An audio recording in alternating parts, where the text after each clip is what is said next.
کسی زمانے میں سیارہ ڈائجسٹ کے اندر تقسیم ہند کی قبر کی کہانی چھپی تھی کہ قبر کھودتے کھودتے ساتھ والی قبر کھل گئی، تو لوگوں نے دیکھا کہ کفن بھی میلا نہیں ہوا۔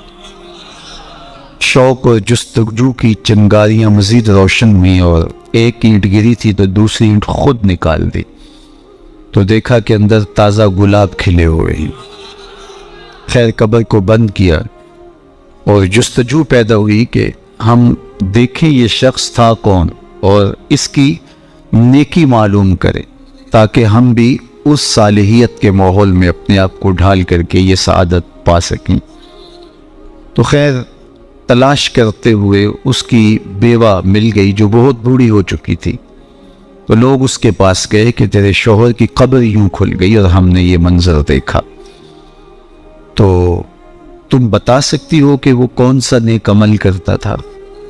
تو اس نے ذہن پہ زور دیا، کہا میرا شوہر ایک سادہ سا شخص تھا اور پڑھا لکھا بھی نہیں تھا، لیکن ہاں مجھے یاد آیا اس کا ایک عمل تھا، جب صبح کے وقت وہ مسجد میں جاتا نماز کے لیے قرآن مجید کی تلاوت کیا کرتے تھے، اور گھروں میں بھی صبح کے وقت قرآن ضرور کھلتا تھا۔ اللہ وہ دور دوبارہ پلٹ کے لے آئے ہمارے لیے، اور نوجوانان امت قرآن کا چہرہ دیکھیں فیس بک کی بجائے۔ تو وہ ایک زمانہ تھا، تو جب سارے لوگ قرآن کھول کے بیٹھ جاتے تو اس سے بڑی تکلیف ہوتی کہ کاش میں بھی قرآن پڑھا ہوتا۔ تو یہ بوجھل قدموں سے گھر پلٹتا اور طاق پہ رکھے ہوئے قرآن مجید کے نسخے کو اتارتا، کھولتا، چومتا، پڑھنا تو آتا نہیں تھا، تو ایک ایک سطر پہ انگلی پھیرتا اور کہتا مالک مجھے پتہ نہیں کیا لکھا ہے، جو لکھا ہے حق لکھا ہے۔ پھر دوسری سطر پہ انگلی رکھتا اور کہتا مالک یہ بھی سچ لکھا ہے۔ پھر تیسری سطر پہ انگلی لے آتا، کہتا مالک یہ بھی سچ لکھا ہے۔ تو اس طرح انگلی پھیرتا چلا جاتا اور یہ کہتا چلا جاتا مالک یہ بھی سچ ہے، یہ بھی سچ ہے، یہ بھی سچ ہے، یہ بھی سچ۔ تو شاید اس کی قبر میں جو چراغاں ہوا ہے، اس کی قبر میں خوشبو پھیلی ہے، گلابوں کا موسم تم نے دیکھا ہے، تو قرآن سے محبت کی اس کے سبب ہوا ہے۔ یار جو قرآن مجید کو پڑھنا بھی نہ جانتا ہو، اس کی زیارت کر کے اس اذعان اور یقین کے ساتھ انگلی رکھ کے کہے کہ یہ اللہ کا سچا کلام ہے، تو اس کی قبر میں خوشبوئیں پھیل جاتی ہیں، اور جس نے ساری زندگی قرآن کی خدمت کی ہو، اللہ اس کو کتنی رحمتوں سے نوازے گا اور کتنی کرم نوازیاں اللہ اس کا مقسوم کرے گا۔ ابھی حضرت کی عمر کے حوالے سے بات ہو رہی تھی، تو مجھے امام ابو نعیم الاصفہانی سے ایک روایت جو انہوں نے حلیہ میں بیان کی کہ جو شخص 70 سال کی عمر میں انتقال کرتا ہے، اللہ اس کے بڑھاپے کا حیا کرتے بغیر حساب کے جنت عطا کرتا ہے، اور جو 80 سال کی عمر میں انتقال کرتا ہے اللہ اسے حق شفاعت بھی عطا کرتا ہے، اپنے خاندان کے کتنے لوگوں کی سفارش کر کے انہیں جنت میں لے جائے گا۔ اس لیے ہمارے دین میں بوڑھوں کی عمر کی کثرت کی وجہ سے تکریم کرنے کی تلقین کی گئی ہے، اور ہمارے صوفیہ فرماتے ہیں کہ بڑے کی تعظیم اس لیے کرو کہ اس کی نیکیاں زیادہ ہیں، اور چھوٹے کو اس نظر سے دیکھو کہ اس کے گناہ کم ہیں۔ جب ہم یہ دیکھنا شروع کر دیں گے اور اس طرح سے سوچنا شروع کر دیں گے تو پھر ہمیں کسی شخص میں پاپ اور عیب دکھائی نہیں دیں گے۔ ہمارا مطمع نظر، ہمارا انداز نگاہ یہ ہے کہ ہم دوسروں کی طرف عیب کی نسبت کرتے ہیں اور سمجھتے ہیں کہ ہم دودھ کے دھلے ہوئے ہیں، جبکہ کسی کی طرف انگلی اٹھانے سے قبل یہ سوچنا چاہیے کہ باقی ساری انگلیاں اپنی طرف اٹھ رہی ہیں۔ تو اپنے آپ کو ستھرا بتانے کی بجائے لوگوں کو اس نظر سے دیکھو کہ وہ پاک ہی، اور اللہ تعالیٰ نے بالخصوص جو میں نے عرض کیا یہ بات ضمناً آ گئی کہ بڑھاپے کا حیا کیا ہے۔ حضرت بایزید بسطامی کی 72 سال کی عمر میں ان کا وصال ہوا، تو جب قبر میں گئے تو بعد میں کسی کو خواب میں ملے تو اس نے کہا کہ سناؤ کیا ماجرا ہوا؟ کہا میرے مالک نے مجھے جب حاضر ہوا تو کہا اے بوڑھے بتا میرے پاس کیا لے کر آیا ہے؟ تو میں نے کہا مالک بادشاہوں کی چوکھٹ پہ جب فقیر آئیں تو شہنشاہ یہ تو نہیں پوچھا کرتے کیا لے کر آئے ہو، فقیروں کو تو یہی پوچھا جاتا ہے کیا لینے آئے ہو، میں تیری رحمت کا سوالی بن کے آیا ہوں۔ اللہ نے بغیر حساب کے میری مغفرت میری بخشش فرما دی۔ اور جنہوں نے اپنی زندگیاں راہ دین پہ گزاری، جس شخص کے مرنے کے بعد 4 لوگوں نے اس کی اچھائی کی گواہی دے دی، وہ جنتی ہے۔ 4 لوگوں نے کہا یہ بہت اچھا شخص تھا۔ تو حضرت عمر کہتے ہیں میں نے عرض کی یا رسول اللہ صلی اللہ علیہ وسلم اگر کسی کے پاس 4 گواہ نہ ہوں، 3 گواہ ہوں، تو آقا کریم نے فرمایا وہ بھی جنتی ہے۔ حضرت عمر فرماتے ہیں کہ میں نے عرض کی یا رسول اللہ صلی اللہ علیہ وسلم اگر کسی کے پاس 3 گواہ بھی نہ ہو، 2 گواہ ہوں، تو آقا کریم نے اس کے لیے بھی یہی بشارت دی۔ حضرت عمر فرمایا کرتے تھے ایک کے بارے میں نے پوچھا نہیں، حضور نے بتایا نہیں، تو جس کو 2 گواہ بھی مل گئے اچھائی کے کہ وہ صالح تھا، وہ نیک تھا، تو اس کے لیے جنت کے در کو شادر ہیں، اور جس کی نیکی کی، جس کے تقوی کی، جس کی خدمت قرآن کی زمانہ گواہی دے، تو بتاؤ اللہ کتنی ناز برداریاں کرے گا۔ جانا تو سب نہیں ہے، یہاں کسی نے بیٹھ نہیں رہنا، 100 سال بھی جئیں گے تو یہاں سے رخصت ہونا پڑے گا۔ کج کلاہوں نے بھی، شہنشاہوں نے بھی یہاں سے رخصت ہونا ہے، جن کا طوطی بولتا ہے، جن کے نقارے بجتے ہیں، وہ بھی یہاں نہیں بیٹھ رہیں گے۔ موت ہے ہنگامہ آرا کلزم خاموش میں، ڈوب جاتے ہیں سفینے موج کی آغوش میں۔ یہاں بڑے بڑے پہلوان، بڑے بڑے کج کلا اور شہنشاہ باقی نہ رہے۔ کسی نے دیکھا مقدونیہ میں ایک بوڑھی عورت ایک قبر پہ بیٹھی ہے، تو کہا کہ یہاں کیا کر رہی ہو؟ کہا یہاں میرا بیٹا سکندر دفن ہے۔ اس نے کہا کہ بڑھیا یہاں کئی سکندر آئے اور چلے گئے، تو یہ دنیا یہاں کسی نے نہیں بیٹھ رہنا، سب نے چلے جانا ہے، لیکن جانے کے انداز بھی نرالے ہوتے ہیں۔ ایک وہ ہوتے ہیں کہ جب جاتے ہیں تو لوگ کہتے ہیں خاص کم جہاں پاک جان چھوٹی، اور بہت بات لوگ کریں گے اور مروتاً کچھ کہیں گے بھی، تو بعض کہتے ہیں جی ساڑھے نال تے چنگائی سی، مطلب کیا ہے کہ وہ اچھا آدمی نہیں تھا، سر میرے ساتھ اس نے زیادتی نہیں کی، ہمارے ساتھ تو اچھا ہی تھا۔ تو وہ کیسا شخص ہے کہ جس کے بارے میں اچھائی کے لفظ بولنے کے لیے بھی لفظوں کو تراشنا پڑے کہ لوگ کہیں کہ یہ غلط بیانی کر رہا ہے، اور وہ کتنا خوش نصیب ہے کہ جس کی تعریف کرتے ہوئے بے جھجک لفظ بولنے سے جو ہے وہ انسان شرمندگی محسوس نہ کرے کہ اس کی زندگی اس طہارت میں، اس پاکیزگی میں، اس عفت میں بسر ہوئی کہ اس نے ساری زندگی راہ خدا میں زندگی گزاری۔ تو جاتے سبھی ہیں، لیکن کسی کا جانا سرخروئی کا جانا ہوتا ہے۔ موت کسی کے لیے بھیانک خواب ہوتا ہے، اور کسی کے لیے یہ خوشگوار اور خوبصورت انداز ہوتا ہے، وصل حبیب کا ذریعہ ہوتا ہے۔ حضرت بلال حبشی رضی اللہ تعالی عنہ کا جب وقت آخر آتا ہے تو آپ کی زوجہ آپ کے سرانے بیٹھی تھی، جو ہی سانس ٹوٹنے لگی تو اس نے کہا واہ حسرتا ہو، ہائے افسوس میرا شوہر مجھ سے جدا ہو رہا ہے۔ تو حضرت بلال حبشی نے پلٹ کے دیکھا اور اپنی زوجہ سے کہا یہ تم کیا بول رہی ہو؟ کہا ہاں آپ مجھ سے جدا ہو رہے ہیں۔ فرمایا یہ حسرت بڑے لمحے نہیں ہے، یہ دکھ کی کہانی نہیں ہے، بلکہ میں تو اپنے آقا محمد عربی سے ملنے جا رہا ہوں۔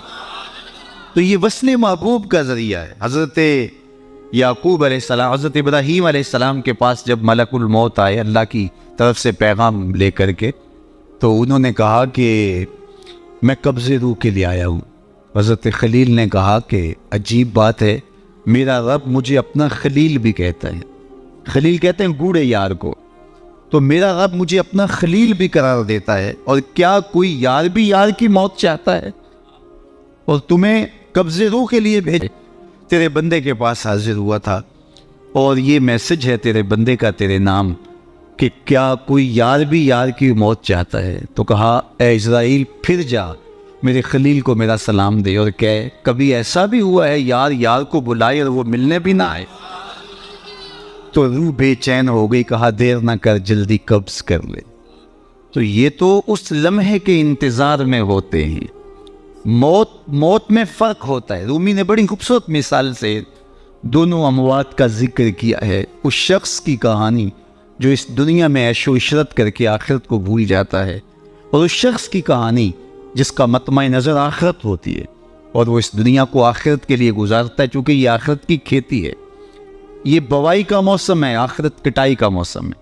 بوائی کے موسم میں جو کسان مٹی سے مٹی ہو جاتا ہے، سحری کے وقت اٹھتا ہے، کھیتوں میں ہل جوتتا ہے، جڑی بوٹیاں تلف کرتا ہے، بیج ڈالتا ہے، سہاگا دیتا ہے، پانی ڈالتا ہے، تو کٹائی کے موسم میں فصل بھی وہی اٹھاتا ہے۔ اور جو بوائی کے موسم میں کلف لگے لباس پہن کے گھومتا ہے، آوارگی کرتا ہے، سحری کے وقت اٹھ نہیں پاتا، کھیتوں کو جاتا نہیں، جڑی بوٹیاں تلف نہیں کرتا، تو کٹائی کے موسم کے اندر اس کے ہاتھ کچھ نہیں آتا۔ یہ مزرع الاخرہ ہے، یہ بوائی کا موسم ہے، آخرت کٹائی کا موسم ہے۔ تو جس نے اس زندگی کو آخرت کے لیے گزارا اور دیکھا کہ میں اس دنیا پہ آیا کیوں، مقصد زندگی کیا تھا، مقصود زیست کیا تھا، کیوں اس دنیا پہ میں آیا ہوں، تو وہی سرخرو اور کامیاب ہے۔ رومی کا انداز تمثیل کا ہے، اور وہ سادہ لفظوں میں بات کرتے ہیں، روح تک اتر جاتی، اور یہ ان کو اللہ نے ملکہ عطا کیا ہے۔ اور یہی کمال ہوتا ہے، یہ نہیں ہے کہ 3 گھنٹے کی تقریر ہو اور نتیجہ کچھ بھی نہ نکلے۔ بات یہ ہے کہ آپ بات کریں لیکن بات روح میں کھبتی چلی جائے، لہو خورشید کا ٹپکے اگر ذرے کا جگر چیرے۔ تو حضرت رومی کو یہ فن آتا ہے، وہ سوز و ساز کی کائنات کا بادشاہ، اور وہ تمثیل سے بہت ادق اور دقیق مسائل سمجھانے کا فن جاننے والا، اس بہت بڑی حقیقت کو ایک مثال سے سمجھاتے ہیں۔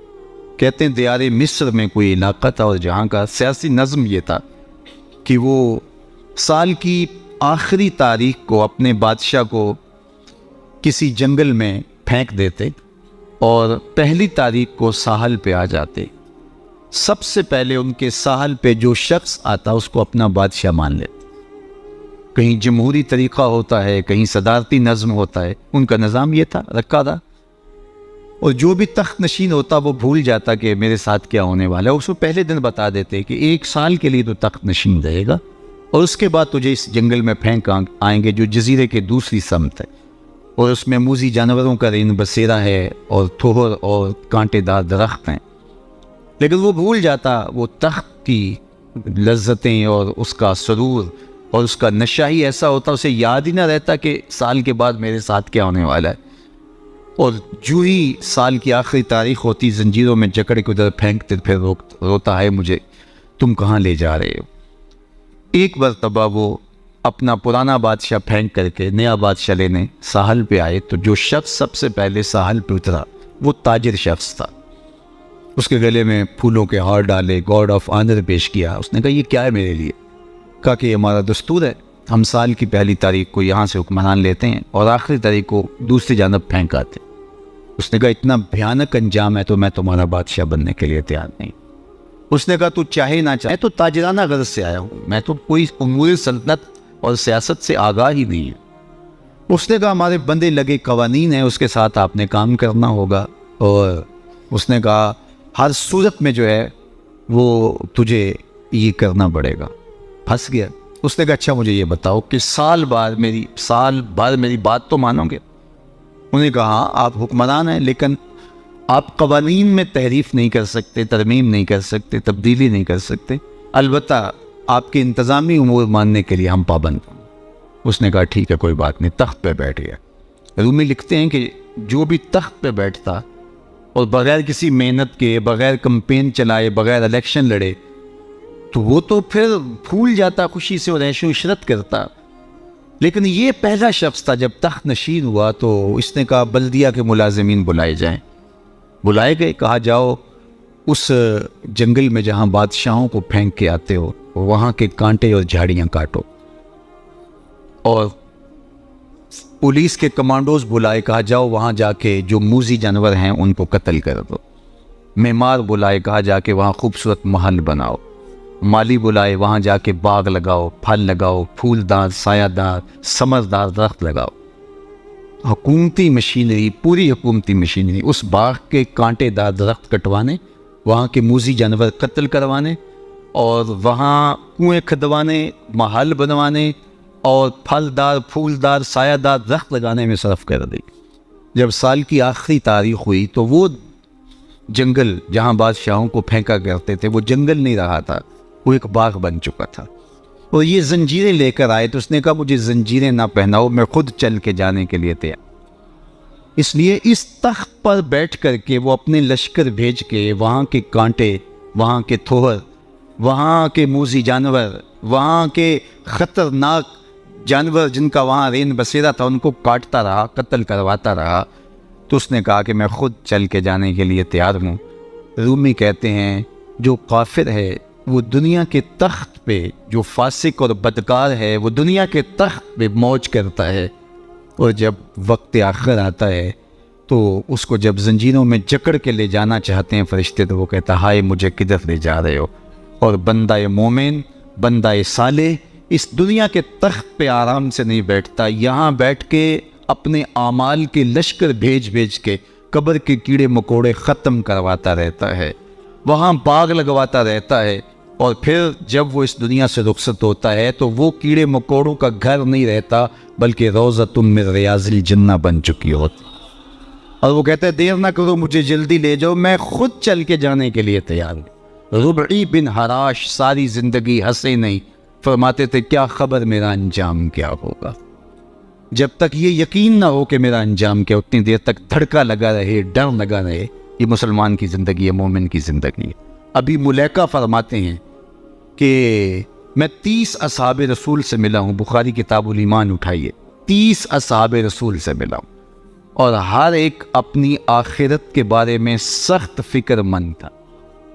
ہم تو 4 نمازیں پڑھ لیں تو ہم سمجھتے ہیں کہ ہمارے جیسا زمانے میں کوئی نہیں، اور بے نمازیوں کو حقیر جاننے لگ جاتے ہیں۔ 30 اصحاب سے ملاقات ہوئی ہے اور یہ ڈرتے رہتے تھے کہ میرا انجام، رنگا رنگ سہیلیاں پرن کرے پر پریا استا جانی جس دا توڑ چ۔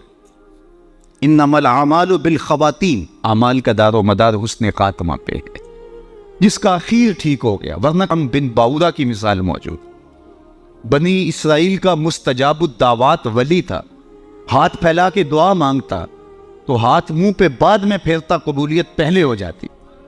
لیکن پھر اسی کے بارے میں قرآن نے کہا نا مَثَلُهُ كَمَثَلِ الْكَلْبِ، اس کی مثال کتے کی مثال، زبان لٹک گئی، زمین چاٹتا تھا، نبی کے خلاف ہاتھ اٹھا دیے، سمجھا میں مقبول بارگاہ ہو گیا۔ اللہ اکبر، انجام ٹھیک نہیں ہوا۔ اس لیے میاں صاحب بولے پڑھنے اتے مان کرینا تے نہ آکھی میں پڑھیا، او جبار کا حال صداوے متا روڑ دے وے دودھ کڑیا۔ جب تک انجام بخیر نہ ہو، بایزید بستامی سے ایک بڑھیا نے کہا تھا کہ میرے گدھے کی 2 مچھی ہے یا آپ کی داڑھی اچھی ہے؟ کہا فی الحال نہیں بتا سکتا، یہ تو مرنے کے بعد ہی بتا سکتا ہوں۔ تو جب تک انجام بخیر نہ ہو اللہ سے دعا مانگے کہ اللہ خاتمہ ایمان۔ ساری زندگی دین کی راہوں کے مسافر رہی، اور جب سانس ٹوٹ رہی ہو محمد عربی کا کلمہ زبان پہ جاری، آخری قول کلمہ طیبہ کا ہو ہمارے لبوں کے اوپر۔ روبی بن حراش ساری زندگی مسکرائی نہیں، فرماتے تھے کیا خبر انجام کیا ہوگا۔ اللہ اکبر، خیر وقت آخر تو آنا ہی تھا۔ تو جب آخری وقت آیا تو ان کے بھائی ربی بن حراش نے کہا جاؤ، غسال کو بلا کے کہا میرے بھائی کو غسل دو۔ تو وہ غسل دینے داخل ہوا تو فوراً باہر آ گیا۔ اتنی جلدی؟ کہا یا تیرا بھائی بڑا عجیب ہے۔ کہا ہوا کیا؟ کہا نحنو نغتسلہ وہو یتبسم، ہم اسے غسل دیتے ہیں اور یہ آگے سے مسکرا رہا۔ اقبال نے کہا تھا نا نشان مرد مومن باتو گوئم، چوں مرگ آئے تبسم بر لب اوست۔ آ تجھے اللہ کے بندے کی نشانی بتاؤں، جب موت آتی ہے تو اس کی پیشانی پہ ندامت کا پسینہ نہیں ہوتا، اس کے لبوں پہ کامیابی کی مسکراہٹ پھیل جاتی۔ کہا یا تیرا بھائی بڑا عجیب ہے، نحنو نغتسلہ وہو یتبسم، ہم اسے غسل دیتے ہیں وہ آگے سے مسکراتا ہے۔ کہا میرے بھائی نے قسم کی تھی جب تک اچھا انجام نہیں دیکھوں گا نہیں مسکراؤں گا۔ پورے شہر میں شور مچ گیا، ایک بندہ مرنے کے بعد مسکرایا ہے۔ بعض لوگ تو بہت خوش ہوئے، بعض نے کہا یہ گھڑی ہوئی کہانیاں ہیں، یہ مریدین کا اعتقاد ہے، ان کا حسن اعتقاد ہے، کیسے ہو سکتا ہے مرنے کے بعد مسکرائے۔ ایک بہت بڑا ہجوم جمع ہو گیا حضرت کی زیارت کے لیے۔ بعض لوگ تیکھے سوال لیے، بعض محض تماشائی، بعض سیدھا سیدھا انکار کر رہے ہیں، پورا بصرہ امڈ آیا۔ اتنے میں انہیں غسل دے کے چارپائی پہ ڈال کے کفن بھی ڈال دیا گیا تھا۔ جب لوگ گھر میں داخل ہوئے تو قبل اس سے کہ وہ سوال کرتے، امام ابو نعیم نے حلیہ میں لکھا، قاضی ایاز مالکی اندلسی نے الشفا کے اندر لکھا، اور اس کو امام سہیلی نے روض الانف میں لکھا، اور بھی بہت سارے لوگوں نے لکھا۔ جب لوگ داخل ہوئے اور تیکھے تیکھے سوال تھے کہ یہ پوچھیں گے، یہ بات کریں گے، کیسے مسکرائے، سچ ہے، غلط ہے، جھوٹ ہے، اور یہ چارپائی پہ ڈالے جا چکے تھے، کفن اڑا دیا گیا تھا۔ جب لوگ داخل ہوئے تو انہوں نے کفن ہٹایا، ہاتھ باہر نکالا اور لوگوں سے مخاطبت کرتے ہوئے کہا السلام علیکم۔ لوگ حیرت میں ڈوب گئے، وعلیکم السلام اتتکلم بعد الموت، عجیب بات ہے، مرنے کے بعد باتیں کر رہے ہو؟ قال نعم اتکلم بعد الموت، ہاں ہاں مرنے کے بعد باتیں کر رہا ہوں۔ عرش فرش تے بانگا ملیاں تے مکے پہ گیا شور، بلے شاہ سا مرنا نہ ہی تے گور پیا کوئی ہو، فَلَنُحْيِيَنَّهُ حَيَاتًا طیبہ۔ اور اقبال کہتا ہے فطرت ہستی شہید آرزو رہتی نہ ہو، خوب تر پیکر کی اس کو جستجو رہتی نہ ہو، موت کو سمجھا ہے غافل اختتام زندگی، یہ ہے طیبہ کا روپ ظاہر ہوا۔ ہاں ہاں مرنے کے بعد باتیں کر رہا ہوں۔ لوگوں نے کہا بتا تیرے رب نے تیرے ساتھ سلوک کیا کیا؟ تو ربی بن حراج جو فوت ہو گئے وہ بول کے کہہ رہے استقبلنی ربی غیر غضبان بس تقبلنی بروح و ریحان۔ اس کی قدرت والے چہرے پہ کوئی غصہ نہیں تھا، اس نے روح و ریحان کے پھول میرے گلے میں ڈالے۔ لوگوں نے باتیں پوچھنا شروع کر دی، شکر ہے کوئی مرنے والا بول پڑا، کوئی ادھر کی بات کر رہے، ادھر کی بات پوچھ رہے۔ جب سلسلہ کلام طول پکڑنے لگا تو ربی بن حراش لکھتے ہیں، ربی بن حراش کہتے ہیں کہ اجلوا بی ولا تؤخروا بی لأن ابا القاسم ينتظر علی الصلاۃ، دیر نہ کرو مجھے جلدی قبرستان میں لے جاؤ، تم مجھے باتوں میں لگا رہے ہو، امام الانبیاء میرے جنازے کا انتظار کر۔ اگر اپنی زندگی اس کی رضا کے مطابق گزارے گا تو تمہارا وہاں انتظار ہو۔ مرنے کا فرق ہے، ہر کوئی مرتا ہے، لیکن یہ مرنا جو یاد الہی میں اپنے آپ کو ڈبو دے، اور مرنے سے قبل جو مر جائے، موتو قبل ان تموتوا، صوفیہ تو یہی کہتے ہیں نا کہ مرنے سے قبل مر جاؤ۔ تو جب مرنے سے ہی قبل مر جائے تو الجبرے کا قاعدہ ہے نا کہ نفی جب نفی سے ضرب کھاتی ہے تو جمع کی صورت میں جواب آتا ہے۔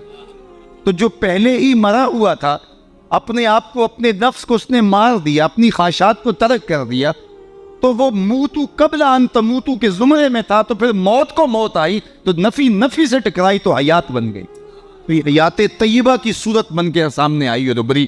اس لیے اللہ والے قبروں میں جا کر بھی جو ہے وہ ایک حیات طیبہ اور ایک زندگی، پاکیزہ زندگی کا نور پاتے ہیں، اور اللہ تعالیٰ ان کے ذریعے سے لوگوں کی فیض رسانی کا سامان کرتا ہے۔ ورنہ دنیا کے اوپر آ کے چلے گئے، آج ان کا نام و نشان بھی نہیں ہے۔ جن کے طوطی بولتے تھے، نقارے بجتے تھے، آل ساسان 3150 سال ایران پہ حکومت کرتے رہے، آج آل ساسان کا دنیا نام بھی نہیں جانتی۔ مشتاق نے کہا تھا مٹ گیا مشتاق دل سے رنگے یاد رفتگاں، پھول مہنگے ہو گئے قبریں پرانی۔ قبروں کے نشان بھی یاد نہیں ہوتے۔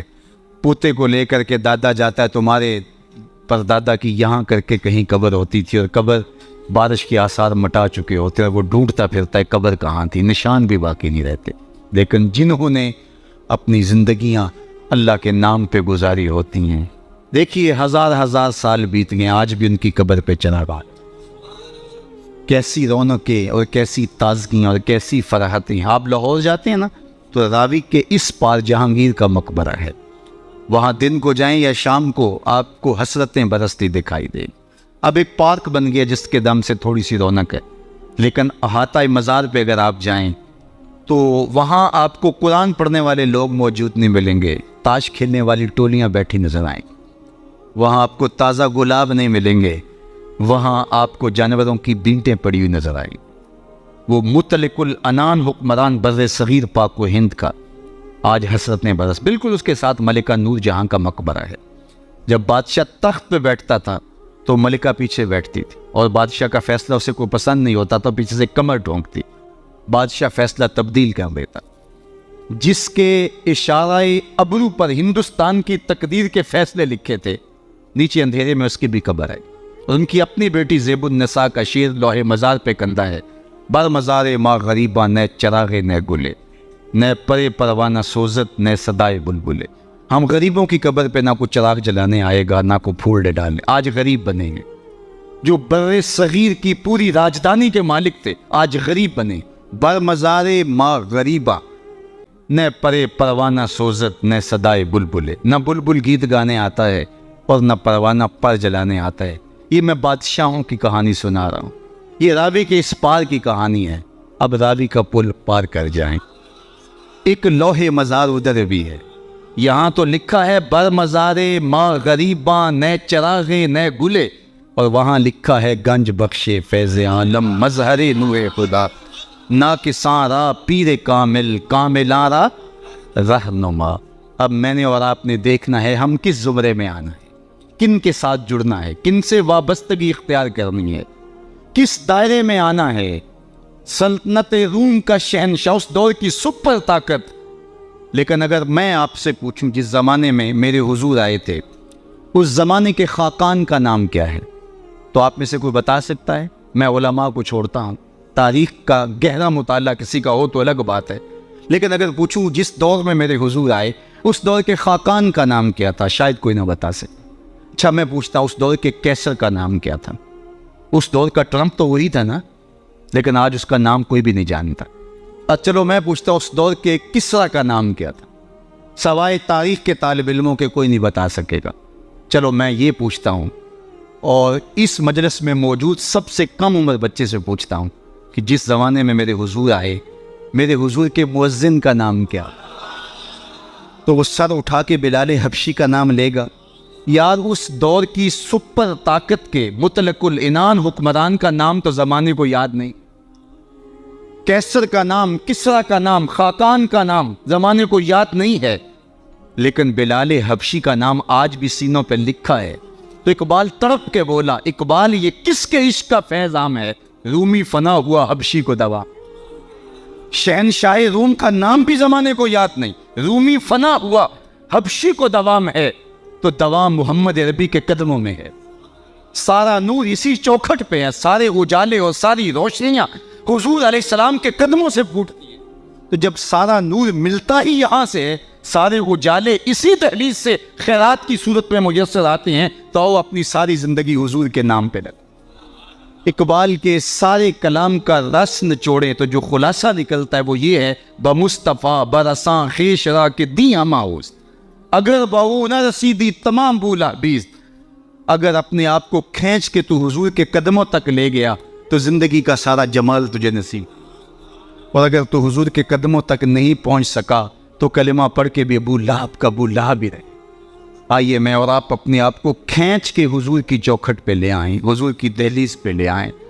ہمارے یہ سادات، یہ علماء، یہ پیران عظام، یہ بزرگان دین اسی پیغام کو لے کر کے میدان عمل میں موجود ہیں۔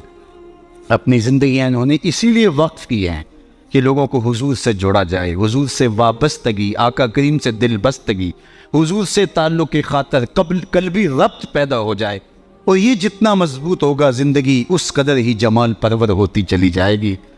اللہ جل شانہ اپنی خاص عنایات کا حظ وافر اس آستان نور پہ شامل فرمائے، اور ہمارے قبلہ شاہ صاحب زیدہ مجدہو کو، ان کے برادران کو، ان کے خاندان کے جملہ افراد کو، والد گرامی کے سائے کے اٹھ جانے سے جو کمی پیدا ہوئی، واقعہ ہوئی، اللہ اس پر انہیں توفیق صبر دے۔